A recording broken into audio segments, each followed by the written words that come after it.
Assalamualaikum warahmatullahi wabarakatuh.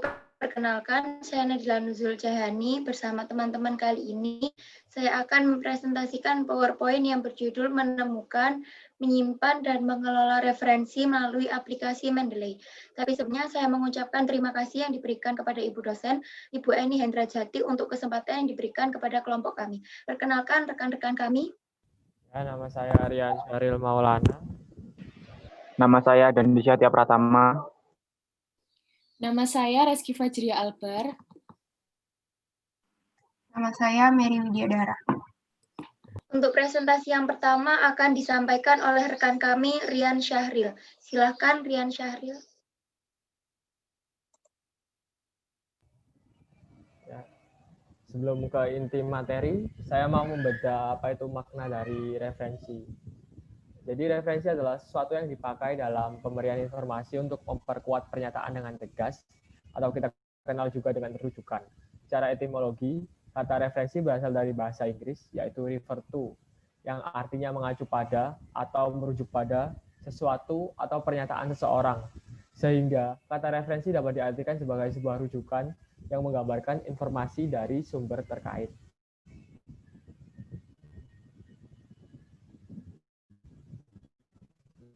Terus kenapa kita harus membaca referensi dulu sebelum menulis karya tulis ilmiah?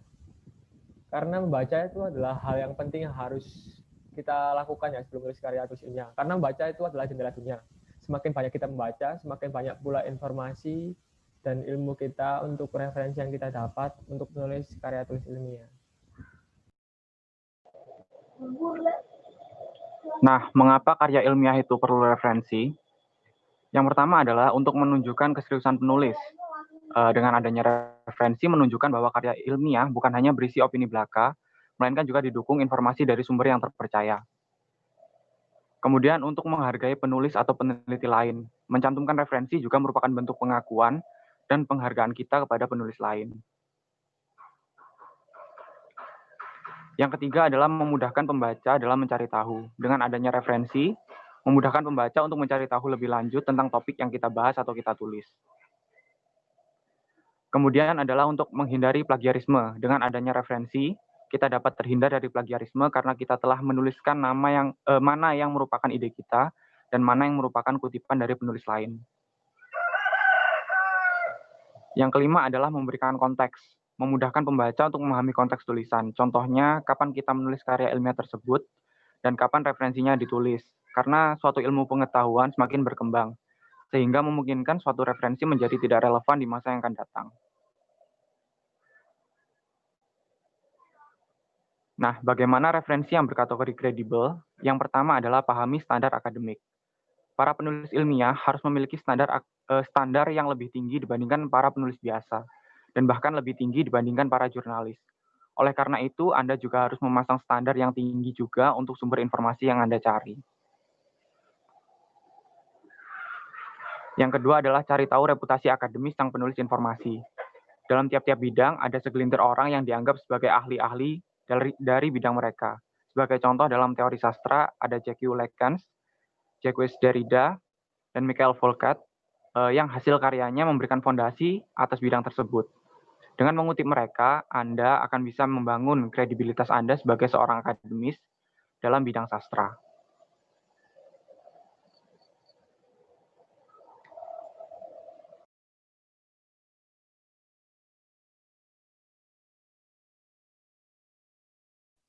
Baik, saya akan melanjutkan bagaimana referensi yang berkategori kredibel, yaitu fokuskan pada sumber-sumber akademisi yang sudah melalui peer review atau penelitian sejawat. Jadi, kita harus menjadikan sumber-sumber tersebut sebagai pemberhentian pertama dalam menjalani suatu proyek akademik. Lalu, hindari materi yang diterbitkan sendiri. Apabila seorang penulis tak bisa meyakinkan sebuah penerbitan untuk menampung gagasan mereka, maka besar kemungkinannya penyebabnya adalah karena gagasan mereka tidak begitu bermakna. Jadi, jangan pernah mengutip seorang penulis yang menerbitkan karyanya mereka sendiri. Lalu, bedakan buku-buku akademis dengan non-akademis. Apabila manuskrip seorang penulis berhasil diterima untuk diterbitkan, hal itu berarti bahwa seorang telah menganggap karya mereka layak untuk didiskusikan. Lalu, hindari menggunakan buku teks selain untuk memberikan informasi latar belakang. Buku teks merupakan alat bantu pengajaran yang sangat baik. Buku-buku itu memadatkan informasi teknis ke dalam bahasa yang mudah dimengerti oleh para murid yang baru mempelajari materinya untuk pertama kali. Namun, buku-buku itu hanya memberikan informasi yang diterima sebagai konsensus umum dalam suatu bidang. Pertimbangkan juga jangka waktu dari sebuah sumber. Periksa selalu tanggal publikasi sebuah sumber sebelum membuat keputusan mengenai apakah sumber tersebut merupakan sumber informasi yang dapat dipercaya untuk proyek Anda. Lalu, gunakanlah sumber-sumber dan metode yang tidak bisa diterima dalam cara yang bisa terima. Yang terakhir, cari opini lainnya.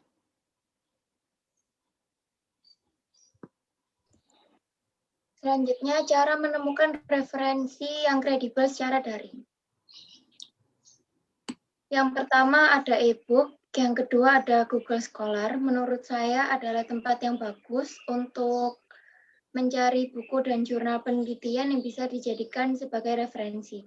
Yang ketiga ada fasilitas perpustakaan di universitas Anda seperti buku dan akses perpustakaan elektronik yang biasanya memuat banyak artikel atau jurnal.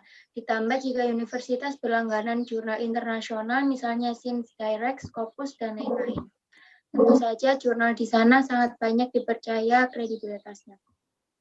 Ikuti sumber dari internet berdasarkan nama domainnya seperti gov, edu, ac, com, urg, net.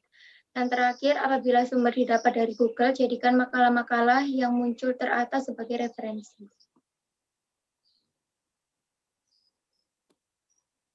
Apa itu Mendeley? Mendeley merupakan media sosial bagi mahasiswa atau akademisi untuk menemukan, mengelola, dan membagikan referensi. Sebelum mengelola referensi dengan aplikasi Mendeley, kita harus mengunduh Mendeley dan mendaftarkan diri terlebih dahulu untuk mendapatkan akun.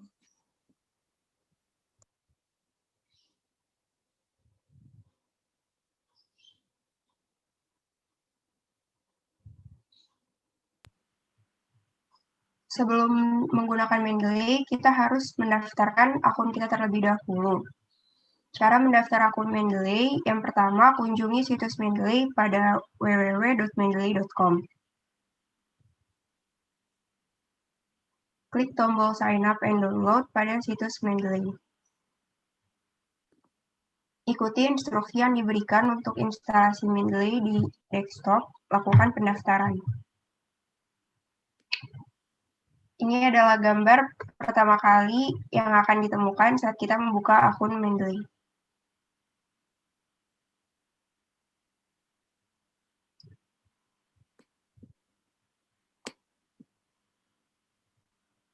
Pada situs Mendeley, kita dapat menyimpan atau mengorganisasikan referensi. Berikut merupakan panduan menyimpan atau mengorganisasikan referensi.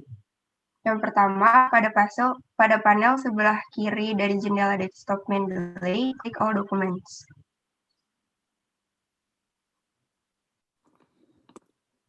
Lalu, klik tombol Create Folder, akan muncul sebuah folder baru di panel kiri.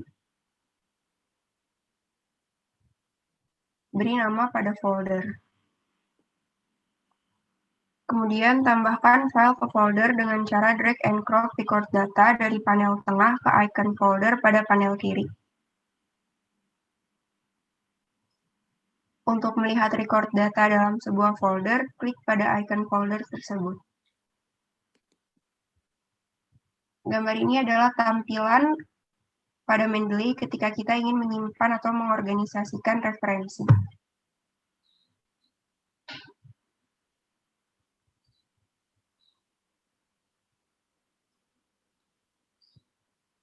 Lalu ada panduan menambahkan sitasi di dalam dokumen.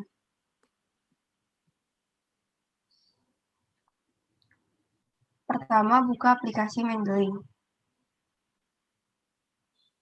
Pada menu Tools, pilih Install MS Word Plugin atau Install OpenOffice Plugin. Ikuti instruksi pada layar untuk menginstal plugin. Buka aplikasi MS Word atau OpenOffice. Sekarang akan terlihat beberapa tombol tambahan Mendeley pada toolbar. Buat dokumen baru atau buka dokumen yang sudah ada. Posisikan kursor di bagian yang ingin ditambahkan citasi. Klik tombol Insert Citation pada MS Word. Sekarang pilih citasi yang ingin ditambahkan menggunakan pop-up search box atau dalam Mendeley Desktop dengan mengetik tombol Send to Word. Terakhir, sebuah citasi akan segera muncul di dalam dokumen.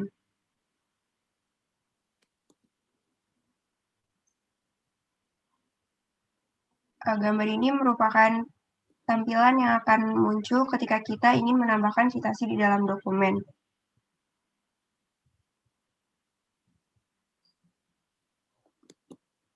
Sekian presentasi dari kelompok kami, kurang lebihnya mohon dimaafkan. Wassalamualaikum warahmatullahi wabarakatuh.